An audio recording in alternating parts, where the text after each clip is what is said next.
লাভ হচ্ছে, অনেকে বিরূপ মন্তব্য করছে, কিন্তু অনেকে সন্তুষ্ট যে এটা হওয়া উচিত।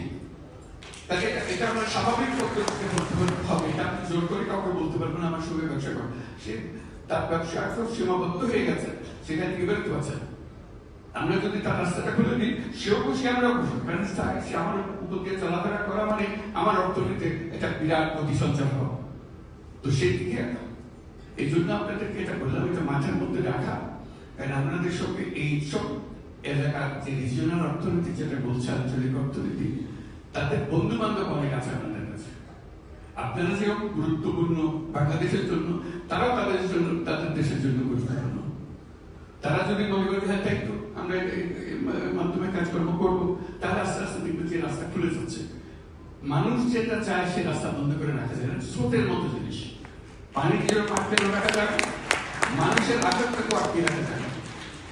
একবার একটা মাথায় ঢুকে গেলে সেটা যে পাথর হোক, যেই হোক, এটা ব্রেন এসে বের হবে। কাজে মাথার মধ্যে যদি ঢোকে এটা আঞ্চলিক অর্থনীতি আমরা গড়ে তুলবো, তাহলে দেখবেন যে আঞ্চলিকভাবে অনেক জিনিস সম্ভব।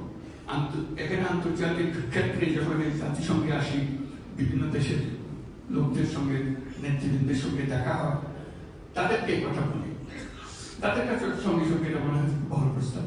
একটা বিশ্ব সংস্থার প্রধান যে বলেছে হ্যাঁ এটা তো এই জিনিস তো আমরা অনুভব করে, কিন্তু তোমার বলতে পারি নাই, এখন থেকে এটা আমি বলবো, এটা আঞ্চলিক অর্থনীতি।